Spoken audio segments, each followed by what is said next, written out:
जय हिंद साथियों, आज के वीडियो में हम लेके आ गए हैं केमिस्ट्री का प्री बेसिक केमिस्ट्री। यानी बिल्कुल ही केमिस्ट्री की नींव रखी जाएगी। किसी भी इमारत को बनाने से पहले उसकी नींव को मजबूत बनाया जाता है। तो अगर आपको अपनी केमिस्ट्री इंप्रूव करनी है, बहुत ही हाई लेवल तक लेकर चलनी है, तो आप हमारे केमिस्ट्री के आप हमारे इस चैनल से जुड़े रह सकते हैं और कमाल के वीडियोज आपको मिलेंगी। तो चलिए शुरू करते हैं। सबसे पहले रसायन विज्ञान यानी केमिस्ट्री। केमिस्ट्री जो वर्ड है वो केमिया से लिया गया है, केमिया से। और केमिया वर्ड मिस्र का प्राचीन नेम है। मिस्र जैसे ही आता है दिमाग में आ जाता है कौन सा से? पिरामिडों का, जिसको पिरामिडों का देश कहा जाता है, वहीं से लिया गया है। केमिया का अर्थ होता है वहाँ की काली मिट्टी का, से उसका नाम लिया गया था कि वहाँ की काली मिट्टी जो है उसी से केमिया वर्ड का नाम लिया गया था। चलिए अब समझते हैं केमिस्ट्री को, यानी रसायन विज्ञान को। तो जो रसायन विज्ञान है ये पदार्थों का ज्ञान कराता है। पदार्थों का ज्ञान कराता है, बेसिकली पदार्थों का ज्ञान कराता है। यानी यूं कह लिया जाए कि पदार्थों का ज्ञान ही केमिस्ट्री है, रसायन विज्ञान है। मतलब जिसके अंतर्गत पदार्थों के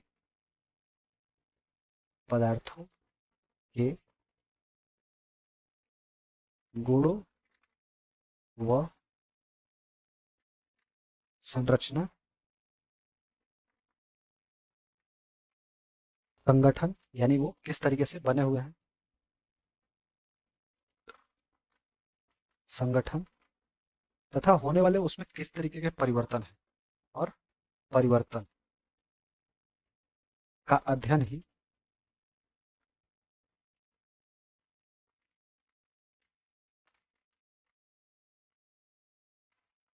रसायन विज्ञान है। परिभाषा समझ में आ गई आपको?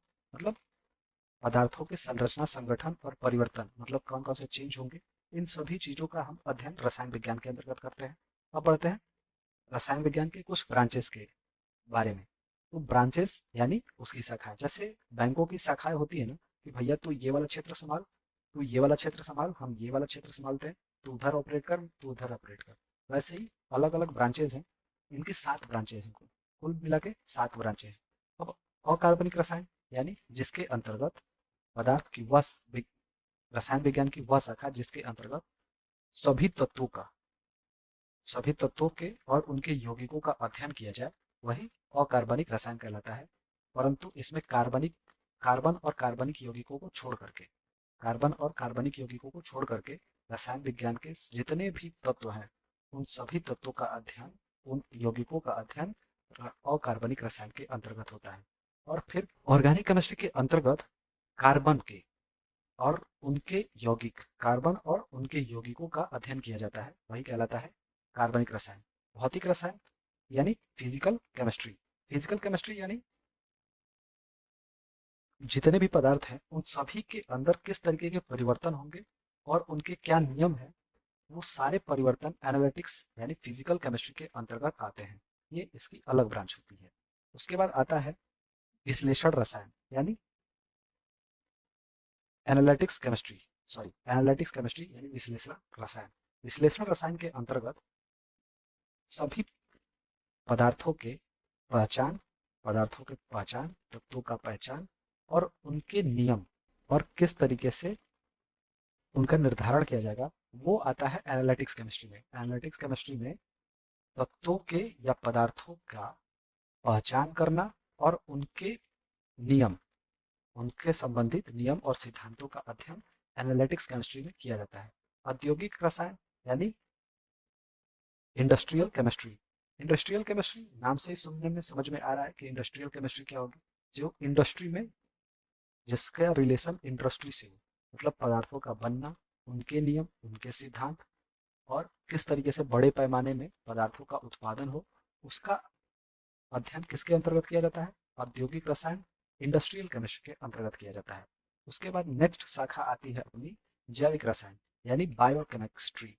बायोकेमिस्ट्री के अंतर्गत जीव जंतु, पेड़ पौधे, मतलब जो भी जीव जंतु हैं, जो भी पेड़ पौधे हैं, उन सबके अंतर्गत केमिकली जो रिएक्शन होते हैं, केमिकली जो नियम नियमावली है, उन सभी नियमों का अध्ययन, कौन कौन से उनकी पहचान करना, वो सभी बायोकेमिस्ट्री के अंतर्गत आते हैं और बायोकेमिस्ट्री कहलाती है।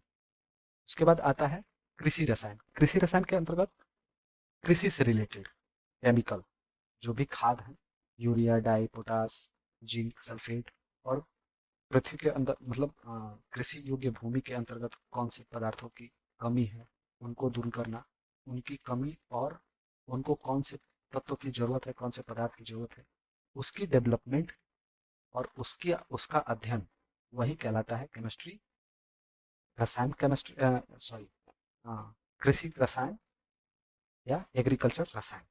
अब हमने सुना है, हमने पढ़ा था कि पदार्थों का ज्ञान, तो सब्सटेंस या पदार्थों को कहते हैं मैटर, मैटर्स या द्रव्य, द्रव्य कहते हैं इन पदार्थों को। अगर द्रव्य का नाम लिया जाए तो कई लोग कंफ्यूज होता है कि लिक्विड वाला द्रव्य, नहीं, ये द्रव्य होता है पदार्थ यानी सब्सटेंस यानी मैटर। चलिए अब जानते हैं सब पदार्थ को। तो ब्रह्मांड की हर एक वस्तु क्या होती है? पदार्थ है। सूरज, चांद, ग्रह, ये तारे, दीवार, बिल्डिंग, इवन हमारी बॉडी भी पदार्थ है, वो पदार्थों से मिलकर बनी हुई है। इसमें 99% हाइड्रोजन, कार्बन, नाइट्रोजन और ऑक्सीजन पाया जाता है और 1% अदर एलिमेंट पाए जाते हैं।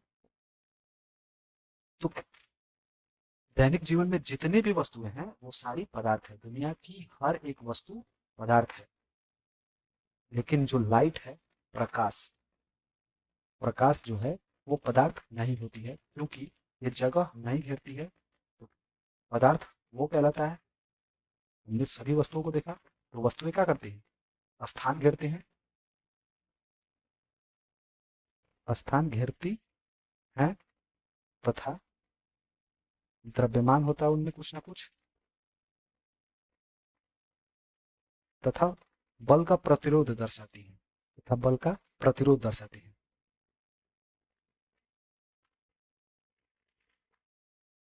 प्रतिरोध दर्शाती है, वो सारी क्या होती हैं? पदार्थ होती हैं। लेकिन प्रकाश क्या है? स्थान तो घेर लेता है, परंतु इसके अंतर्गत द्रव्यमान नहीं होता, और ये बल का कोई इसके ऊपर प्रभाव नहीं पड़ता। इस पे हम बल तो लगा के कुछ प्रभाव नहीं पड़ता, तो इसलिए प्रकाश क्या है? पदार्थ नहीं है। बाकी सारी चीजें पदार्थ कहलाती हैं। अब चलते हैं आगे, पदार्थों का वर्गीकरण। तो पदार्थों का अध्ययन करने के लिए हम पदार्थों का वर्गीकरण करते हैं, जो कहलाता है क्लासिफिकेशन यानी वर्गीकरण। पदार्थों का अध्ययन करने के लिए दो भागों में पदार्थों को बांटा गया। एक फिजिकली, कि किस तरीके से उनको छू छा के देख लिया जाए कि उनमें क्या परिवर्तन हो रहा है, और रासायनिक यानी उनके संगठन, संरचना और किस तरीके से वो बने हुए हैं, उसका अध्ययन कहलाता है रासायनिक वर्गीकरण। और फिजिकली मतलब जिसको देख छू के समझा जा सके। अब देख छू के समझा जा सके, ब्रह्मांड की सारी वस्तुएं तीन टाइप से, तीन अवस्थाओं में पाई जाती हैं। एक होता है ठोस, एक होता है द्रव, और एक होता है गैस, द्रव। ये होता है द्रव, लिक्विड, सॉलिड, लिक्विड, गैस। तो फिजिकली जो देखा जाए तो सारी वस्तुएं किस टाइप की होती हैं? जो भी हम देखते हैं, या तो वो द्रव्य रूप में होंगी, या तो वो ठोस रूप में होंगी, या तो वो गैस रूप में होंगी। अगर रासायनिक वर्गीकरण की बात की जाए तो पदार्थों को दो भागों में बांटा जाता है। एक समांगी पदार्थ मतलब एक समान उनके पार्टिकल्स, और एक विषमांगी पदार्थ, विषमांगी पदार्थ, विषमांगी पदार्थ। अब जो समांगी पदार्थ होता है ये भी दो भागों में बांटा जाता है। एक होता है विलयन, एक होता है शुद्ध पदार्थ। और शुद्ध पदार्थ को भी दो भागों में बांटा जाता है, वो होते हैं तत्व और यौगिक। मतलब सबसे जो शुद्ध चीज होती है वो होती है तत्व। अब चलते हैं आगे, फिजिकली वर्गीकरण यानी फिजिकली क्लासिफिकेशन। फिजिकली क्लासिफिकेशन में पदार्थों का सबसे पहला जो स्टेज आता है, सबसे पहले जो हम चीज पढ़ेंगे वो पढ़ेंगे सॉलिड। सॉलिड यानी ठोस। तो जो ठोस होता है उसका आयतन और आकार निश्चित होता है। सॉलिड में पदार्थ का आकार और आयतन निश्चित हो। आकार और आयतन, आकार का मतलब कि किस तरीके से, जैसे ये पेन, इसका आकार निश्चित है और आयतन भी निश्चित है कि वो कितना जगह घेरेगी, तो इसलिए ये सॉलिड है। इसलिए ये सॉलिड है। अगर मान लीजिए सॉलिड कोई चीज है या कोई भी पदार्थ है और सॉलिड है, तो वो छोटे छोटे पार्टिकल से मिलकर बनी हुई है, और वो पार्टिकल्स सॉलिड के बिल्कुल ही नजदीक नजदीक होते हैं, बिल्कुल ही नजदीक नजदीक होते हैं। उनका घनत्व तो सबसे अधिक होता है, इनका घनत्व तो सबसे अधिक होता है। और इन्हीं घनत्व, इनके परमाणु के बीच की जो दूरी है एक दूसरे परमाणु के बीच की दूरी है, उसी दूरी को कहते हैं अंतरा आणविक दूरी। आणविक दूरी, दूरी जो ठोस में बहुत ही कम होती है, ठोस में कम होती है, ठोस में बहुत ही कम होती है। अब ये दूरी के बीच में ये पार्टिकल्स एक दूसरे से चिपके पड़े होते हैं, इनके बीच में एक बल लगता है जिसको कहते हैं इंट्रा मॉलिक्यूलर फोर्स, अंतरा आणविक बल। उस बल को कहते हैं अंतरा आणविक बल। और ये जो बल है ये कैसा होता है, अधिक लगता है। अगर आपके सामने कोई आपका दोस्त है तो उसको आप पकड़ना चाहें तो बहुत ही नज़दीक अगर है तो आप उसको अच्छे तरीके से पकड़ पाएंगे, मतलब अधिक बल लगा पाएंगे। तो इसलिए ये जो पार्टिकल्स हैं इनके बीच का जो बल है, इंट्रामॉलिक्यूलर फोर्स, वो होता है सबसे अधिक। अगर बात करें द्रव की यानी लिक्विड, अगर बात करें लिक्विड की,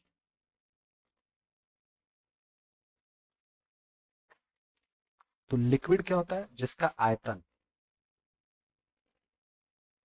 निश्चित हो और आकार, आकार पात्र के हिसाब से हो, मतलब बर्तन के हिसाब से उसका आकार बदलता रहे, वही कहलाता है द्रव्य। मतलब जिसका आकार परिवर्तनशील हो तो उसका आकार क्या है, अनिश्चित है। अब देखिए, जो द्रव्य के परमाणु होते हैं वो थोड़े दूर दूर होते हैं, वो थोड़े दूर दूर होते हैं। तो जो ये परमाणु हैं द्रव्य के, इनके बीच की जो दूरी होती है वो अधिक होती है। तो इनके बीच की अंतरा आणविक दूरी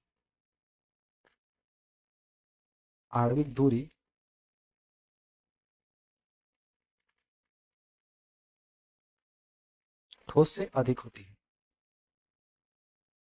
समझ में आ गई बात, कि इनके बीच की जो अंतरा आणविक दूरी है वो अधिक होती है, और इनके बीच का इंट्रा मॉलिक्यूलर फोर्स, अंतरा आणविक बल, वो कैसा होता है, वो अब थोड़ा कम हो जाएगा। अब परमाणु थोड़े दूर दूर हो गए तो इनके बीच का, अगर मान लीजिए वही चीज, जैसे ही दोस्त आपका थोड़ा दूर जाता है तो अब वो बल थोड़ा कम हो जाता है। तो बल कैसा हो जाएगा, इंट्रामोलिकुलर फोर्स वो कम हो जाएगा। अगर बात करें गैस की, इंट्रामोलिकुलर फोर्स कम हो जाएगा। अगर घनत्व की बात करें तो घनत्व इनका ठोस से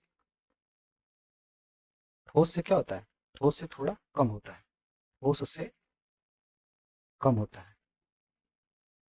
इतनी बात समझ में आ गई आपको। अब समझते हैं गैस को। गैस यानी जो गैस है इसका आयतन और आकार दोनों ही अनिश्चित होता है। आकार अनिश्चित होता है, मतलब फिक्स नहीं होता। अगर आयतन की बात करेंगे कितना जगह घेरेगा, तो वो पूरा कमरा ही घेर लेगा। अगर जैसे ही हम फॉग का सेंट ले, फॉग ले, क्या चल रहा है, फॉग चल रहा है, तो फॉग, जैसे ही हम फॉग का सेंट लेंगे वो क्या होगा, पूरे ही कमरे में फैल जाएगा, जितनी उसको जगह की मिलेगी वहां तक फैल जाएगा। उसका आकार भी परिवर्तनशील है और आयतन भी निश्चित नहीं है। तो ऐसे पदार्थों को क्या कहते हैं, गैस कहते हैं, जिनका आकार और आयतन निश्चित नहीं हो। अब देखिए, इनके बीच का जो इंट्रामॉलिक्यूलर फोर्स होता है, इंट्रामॉलिक्यूलर अंतरा आणविक दूरी या अंतरा आणविक दूरी, तो अंतरा आणविक दूरी की बात करें तो ये बहुत अधिक होता है, यानी सबसे अधिक अधिक होता है। और अंतरा आणविक बल की अगर बात करें तो बल न के बराबर होता है, बल न के बराबर होता है।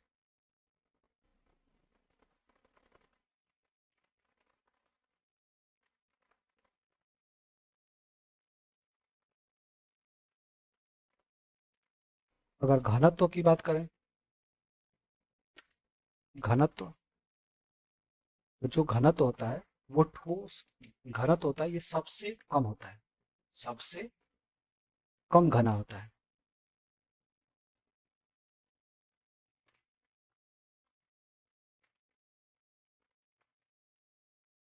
तो सॉलिड आपको समझ में आ गया कि सॉलिड क्या होता है, लिक्विड क्या होता है, गैस क्या होता है। इतनी बात आपको समझ में आ गई होगी। अब बात करते हैं पदार्थ की चौथी और पांचवी अवस्था। चौथी जो अवस्था होती है उसको कहते हैं प्लाज्मा अवस्था। जो चौथी अवस्था है उसको कहते हैं प्लाज्मा।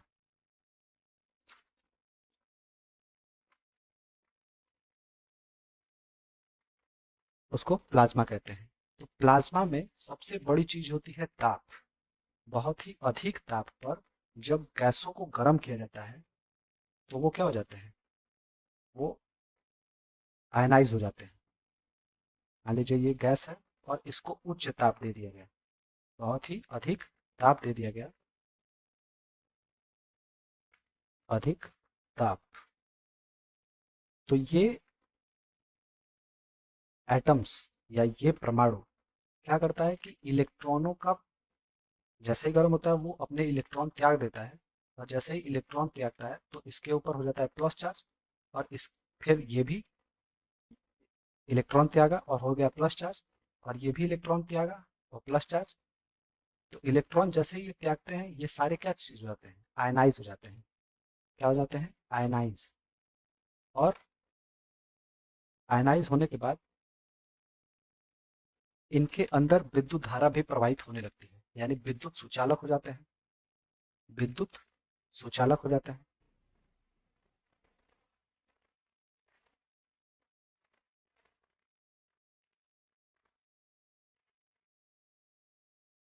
तो प्लाज्मा अवस्था समझ में आ गई। ये प्लाज्मा अवस्था, जैसे हम लोग प्लाज्मा टीवी देखे है ना, जो पुराने जमाने में टीवी होती थी बड़ी सी वाली, जिसको चार चार लोग, मतलब गांव में एक के पास होती थी और 10 लोग जाके वहां देखते थे। गांव के 10 बच्चे वहां जाके, 10 घर के बच्चे जाके वहां देखते थे, तो वो वाली टीवी की बात कर रहे हैं। तो उसके अंदर जो प्लाज्मा होता, जो ट्यूब होती थी, प्लाज्मा ट्यूब, उसके अंदर गैस भरी होती है और गैसों को गर्म किया जाता है। तो एक गैसों को जैसे ही गर्म कर देते हैं तो ये आयनाइज हो जाती है और विद्युत धारा को प्रवाहित करने लगती है, और पिक्चर ट्यूब पे ये क्या करता है, फिल्मों को दिखाने लगता है, या जो भी फोटोज हैं उन सभी पिक्चरों को चलाने लगता है। तो इस तरीके से प्लाज्मा अवस्था हो गई। अब एक अवस्था आती है बोज आइंस्टाइन। उसके बाद पांचवी अवस्था आती है, सॉरी,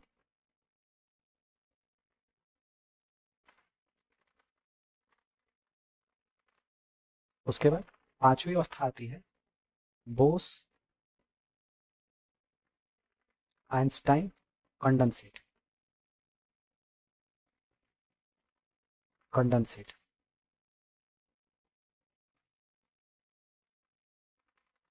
अब देखिए, जो बोस आइंस्टाइन कंडेंसेट है, इसको बताया था सत्येंद्र चंद्र बोस ने। सत्येंद्र चंद्र बोस ने और आइंस्टाइन आइंस्टाइन ने उन्हीं के नियमों पे इसको डेवलप किया था। तो इन दोनों के नाम को ही मिला करके इसका नाम रखा गया बोस आइंस्टाइन कंडेंसेट। देखिए, इसको क्या करते हैं कि जब गैसों को, गैस है, इस गैस को निम्न ताप पर, बहुत ही अधिक निम्न ताप पर, मतलब नीचे, ताप को कम कर दिया जाए, ताप पर,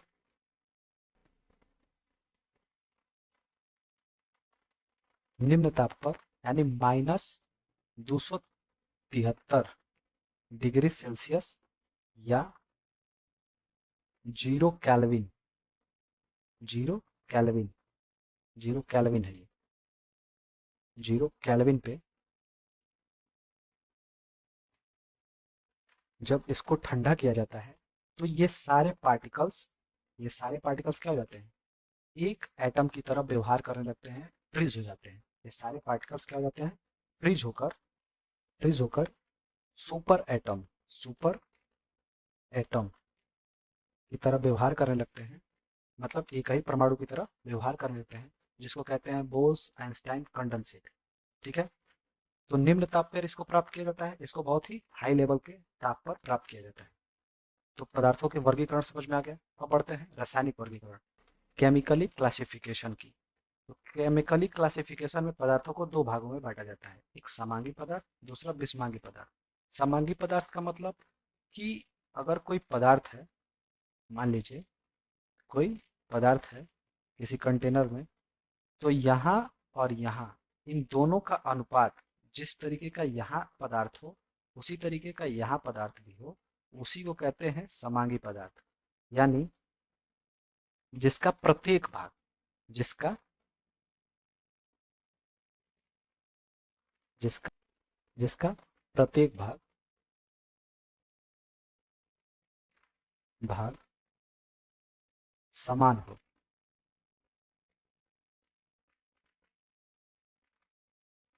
उसे हम कहते हैं समांगी पदार्थ या होमोजीनियस सब्सटेंस। होमोजीनियस सब्सटेंस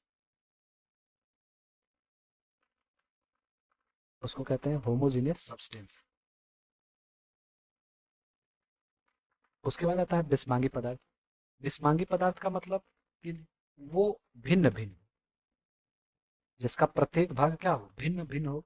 जैसे मान लीजिए यहाँ कोई कंटेनर में कोई पदार्थ है ना, मान लीजिए ग्लास के अंदर कोई सी पदार्थ है, तो यहाँ पे उसका जो अनुपात हो वो भिन्न हो, और यहाँ का जो अनुपात है वो भिन्न हो, ये दोनों ही समान न हो, उसी को कहते हैं विषमांगी पदार्थ। उसी को कहते हैं हेट्रोजीनियस मिक्सचर, यानी हेट्रोजीनियस सब्सटेंस। इतनी बात समझ में आ गई। अब देख लेते हैं कुछ उदाहरण। अब देख लीजिए, जैसे होमोजीनियस में अगर समांगी पदार्थ की बात करें, तो मान लीजिए चीनी और पानी को ले लिया जाए और घोल दिया जाए। पूर्णतः जब चीनी और पानी घुल जाएगा, जब रस हो जाएगा, तो उसके ऊपर और नीचे का जो अनुपात होगा वो क्या होगा, समान होगा। ये दोनों ही अनुपात क्या होंगे, समान होंगे। अगर पानी के अंदर मिट्टी को घोल दिया जाए, पानी के अंदर मिट्टी को घोल दिया जाए, तो कुछ मिट्टी तो ऊपर रहेगी और ढेर सारी मिट्टी नीचे बैठ जाएगी, क्योंकि अच्छे से घुल नहीं पाएगी। तो इस सिचुएशन में ये कहलाता है विषमांगी पदार्थ। इस सिचुएशन में ये दोनों ही समान नहीं होंगे, यहाँ का अनुपात और यहाँ का अनुपात क्या होगा, असमान होगा। तो इसलिए ये विषमांगी पदार्थ कहलाता है, मतलब जिसका प्रत्येक भाग अनिश्चित हो और इसका प्रत्येक भाग समान हो, इसका असमान, जिसका प्रत्येक भाग असमान हो। तो समझ में आ गया होमोजीनियस क्या होता है, हेट्रोजीनियस क्या होता है। चलिए अब आगे बढ़ते हैं। तो जो होमोजीनियस का मिक्सचर का कुछ एग्जांपल है, तो कॉफी, कॉफी जो है वो क्या है, होमोजीनियस मिक्सचर है। वाइन्स यानी शराब, ये भी होमोजीनियस मिक्सचर है। एयर हवा, ब्रांस, उसके बाद steel, natural gas, vinegar, blood, ये सारे क्या है, समांगी मिश्रण के उदाहरण हैं। अब बात करते हैं विषमांगी मिश्रण। विषमांगी मिश्रण के एग्जाम्पल, तो मैंने कहा था ना कि जिसके प्रत्येक भाग का असमान हो, यहाँ पे असमान है, इसका प्रत्येक भाग क्या है, अलग अलग भाग अलग अलग टाइप का है। वैसे ही सॉलिड में अगर ले लिया जाए तो मिक्सचर, जो हम लोग खाते हैं चाय के साथ मिक्सचर खाते हैं, तो उसका जो अनुपात है वो अलग अलग जगह पे अलग अलग टाइप का होगा। कहीं पे ज्यादा बादाम होगा, कहीं पे ज्यादा नमकीन होगा, तो कहीं पे कहीं ना कहीं कुछ ज्यादा मसाले हो सकते हैं। तो इसलिए ये क्या होंगे, ये विषमांगी पदार्थ होंगे। अगर आइस क्यूब के साथ ड्रिंक को ले लिया जाए, तो यहाँ का जो मिश्रण होगा और यहाँ का जो मिश्रण होगा वो असमान होगा। वैसे ही स्मोक, अगर धुएं की बात की जाए, तो यहाँ का अनुपात और यहाँ का अनुपात दोनों ही असमान होगा, दोनों ही समान नहीं होंगे, इसलिए ये विषमांगी पदार्थ होंगे। समझते हैं शुद्ध पदार्थ, यानी प्योर सब्सटेंस। प्योर सब्सटेंसों में, प्योर सब्सटेंस का मतलब कि सबसे शुद्ध, उसमें मिलावट नाम की कोई चीज ना हो। समझ में आ रही बात, कि शुद्धता मतलब एकदम शुद्ध हो, जिस चीज से मिला के बना हो वो निश्चित हो अनुपात में। शुद्ध पदार्थ का मतलब कि बिल्कुल ही निश्चित हो कि हाँ, ये अगर ये चीज है, अगर हाइड्रोजन है तो हाइड्रोजन है, पानी है तो सिर्फ पानी है, लोहा है तो सिर्फ लोहा है, उसमें 1% का भी मिश्रण न हो। तो इतनी बात समझ में आ गई कि शुद्ध पदार्थ क्या होता है, मतलब जिसका रासायनिक संरचना क्या हो, समान हो, जिसकी रासायनिक संरचना प्रत्येक जगह पे समान हो। तो उसमें भी आते हैं तत्व, यानी एलिमेंट्स। जो एलिमेंट्स होता है ये बहुत ही शुद्ध पदार्थ होता है, सबसे शुद्ध पदार्थ, क्योंकि सिर्फ ये एक ही प्रकार के परमाणुओं से मिलकर बना होता है। यानी तत्व जो है वो समान समान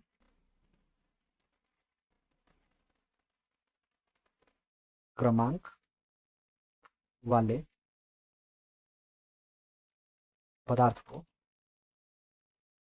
क्या कहते हैं? तत्व कहते हैं। समान परमाणु क्रमांक वाले पदार्थ को तत्व कहते हैं। समान परमाणु क्रमांक की मतलब जिसका परमाणु क्रमांक समान हो। अगर हाइड्रोजन है तो सिर्फ हाइड्रोजन है ना, जिसका परमाणु क्रमांक क्या होता है? एक होता है। अगर ऑक्सीजन है तो सिर्फ ऑक्सीजन है। तो ऐसे तत्व होते हैं। तो hydrogen, oxygen, nitrogen, carbon, iron, magnesium, brominium, uranium, ये सारे क्या हैं? अलग अलग टाइप के तत्व हैं। इन सभी को क्या कहते हैं? तत्व कहते हैं। और पूरा तत्व, तत्वों की संख्या, अगर सभी तत्वों की संख्या बात करें तो वो है 118, जिसमें से 27 तत्वों को हमने खुद बनाया है, कृत्रिम रूप से उन तत्वों को बनाया है लेबोरेटरी में। तो तत्व समझ में आ गया कि तत्व क्या होता है। चलिए अब समझते हैं यौगिक को। अब कंपाउंड क्या होता है? तो भिन्न भिन्न, यानी भिन्न भिन्न प्रकार के परमाणु क्रमांक, परमाणु, भिन्न भिन्न प्रकार के परमाणु के निश्चित अनुपात में,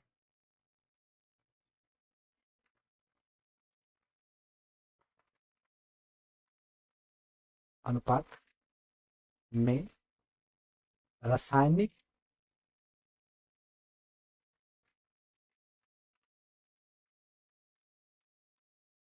रासायनिक संयोग से प्राप्त होता है, प्राप्त होता है। उसको क्या कहते हैं? यौगिक कहते हैं। मतलब जो भी, या यूं कह लेते हैं कि तत्वों के भिन्न भिन्न तत्वों, प्रकार के तत्वों के एक निश्चित अनुपात में रासायनिक संयोग से प्राप्त पदार्थ को क्या कहते हैं? यौगिक कहते हैं। जैसे हाइड्रोजन और ऑक्सीजन का एक निश्चित अनुपात है, दो हाइड्रोजन है और एक ऑक्सीजन है, तो बन गया जल। उसके बाद कार्बन का एक परमाणु और हाइड्रोजन के चार परमाणु मिलकर एक निश्चित अनुपात बनाए और ये बन गया क्या? मीथेन। वैसे ही नाइट्रोजन और हाइड्रोजन के तीन परमाणु मिल करके बना दिए क्या? मीथेन, अमोनिया, सॉरी, ये क्या बना दिए? अमोनिया। वैसे ही कार्बन और ऑक्सीजन के दो परमाणु मिलकर के क्या बना दिए? Carbon dioxide gas. वैसे ही NaCl यानी सोडियम और क्लोरीन मिलकर के क्या बना दिए? नमक, सोडियम क्लोराइड। तो ये सारे यौगिकों के उदाहरण रहे। अब बात करते हैं फिजिकल चेंज यानी भौतिक परिवर्तन। तो ऐसे परिवर्तन जिसमें उनके आकार यानी भौतिक चीजें का परिवर्तन हो जाए, जैसे उनके आकार में परिवर्तन हो, उनके आयतन में परिवर्तन हो जाए, उनका टेम्परेचर में परिवर्तन हो जाए। तो फिजिकली जिसको हम देख सके, देख छू के समझ सके, उन चीजों में परिवर्तन हो जाए, वही कहलाता है फिजिकली चेंज। सबसे बड़ी बड़ी चीज कि वो क्या कहलाता है? Physically change. और जो फिजिकली चेंज होता है ये टेम्पररी होता है। जैसे ही हम उस चेंज के कारण को हटाते हैं, जिस कारण से वो परिवर्तन हुआ है, उस कारण को हटाते हैं, पुनः वस्तु वो अपने ही रूप में चली आती है। तो ऐसा परिवर्तन जिस, और इस परिवर्तन में नए पदार्थ नहीं बनते हैं। ये परिवर्तन क्या होता है? टेम्पररी होता है। जैसे उनकी आकृति का बदलना, उनके पदार्थों की आकृति बदलना, आकार बंद, आकृति, आयतन बदलना, आयतन का बदलना या अवस्था का बदलना।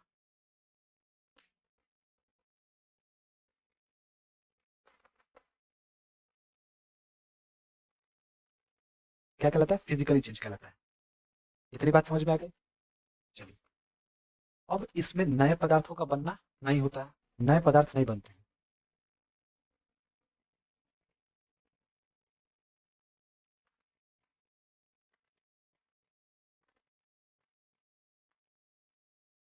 समझ में आ गई कि अस्थायी परिवर्तन क्या मतलब, और यह टेम्पररी होता है यानी अस्थायी होता है, अस्थायी होता है, अस्थायी परिवर्तन भी कहलाता है।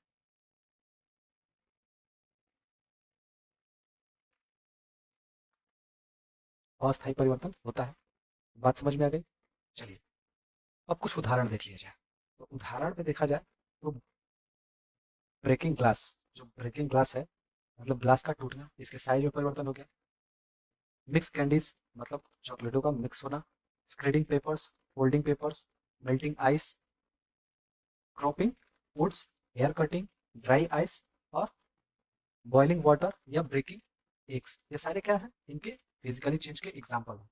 चलिए अब समझते हैं केमिकली चेंज, यानी रासायनिक परिवर्तन, केमिकल चेंज। तो ऐसा परिवर्तन जिसमें नया पदार्थ बने, सबसे पहली चीज कि नया पदार्थ बन जाए, नया पदार्थ बन जाए,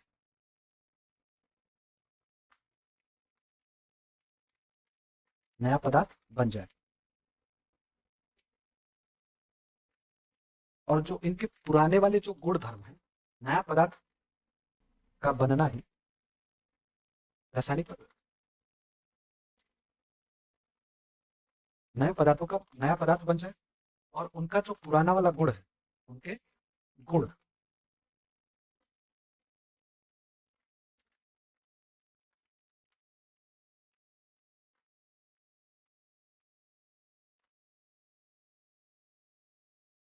पहली चीज। दूसरी चीज की बात करें तो उनके जो गुण है, मतलब उनके जो गुण, संरचना,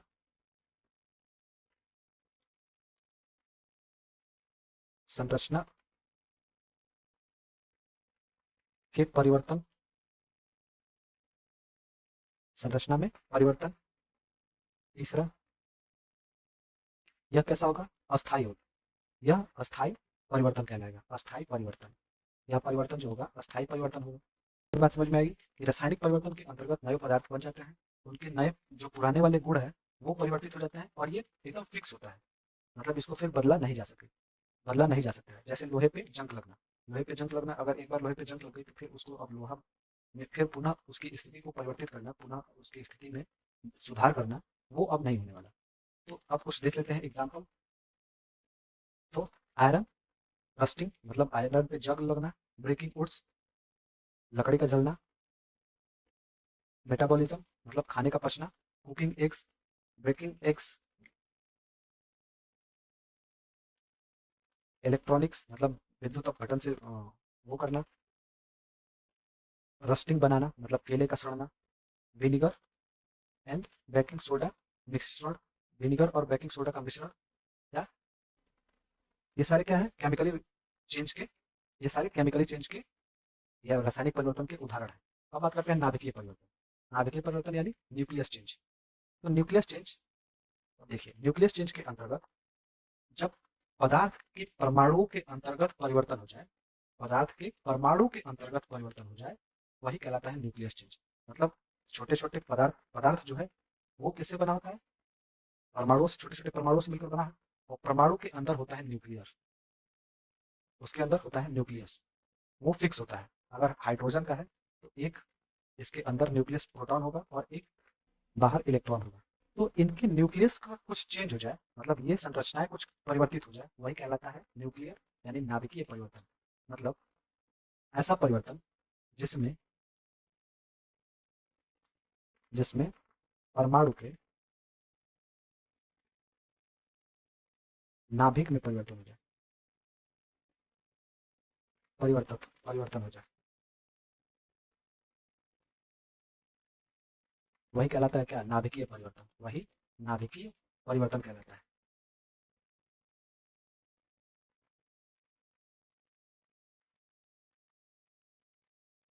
जैसे अगर हम बात करें तो जैसे ही हम यूरेनियम के ऊपर न्यूट्रॉनों की बौछार कराते हैं, न्यूट्रॉनों की बौछार कराते हैं, तो यूरेनियम की संरचना टूट जाती है, और ये इनके जो मतलब अंदर का जो न्यूक्लियस है ये टूट कर दो न्यूक्लियस में फ्यूजन हो जाता है, और ये कहलाता है ब्रोमीनियम, और ये क्रिप्टॉन, दो परमाणुओं में टूट जाता है और दो न्यूट्रॉन बाहर निकलते हैं, और इस क्रिया में अत्यधिक ऊर्जा भी उत्पन्न होती है। नाभिकीय परिवर्तन भी दो टाइप के होते हैं, नाभिकीय विखंडन और नाभिकीय संलयन। मतलब एक बड़ा परमाणु जब दो छोटे छोटे परमाणु के में टूट जाए, वही कहलाता है नाभिकीय विखंडन। नाभिकीय संलयन के ऊपर ही अपना सूर्य काम करता है, और नाभिकीय विखंडन के ऊपर हम विद्युत को जो देख रहे हैं, विद्युत परमाणु भट्ठी लगाई होती है, उसके अंदर न्यूक्लियस विखंडन यानी न्यूक्लियस फ्यूजन होता है, तो उससे हमें विद्युत ऊर्जा मिलती है। तो इतनी बात आपको समझ में आ गई। तो कैसा लगा ये वीडियो, कमेंट सेक्शन में जरूर बताएं, और ऐसे ही कमाल के वीडियो के लिए हमारे चैनल को सब्सक्राइब जरूर करें। और आपको किस टॉपिक पे वीडियो चाहिए वो भी कमेंट जरूर करें। मिलते हैं एक नए वीडियो के साथ, तब तक के लिए जय हिंद,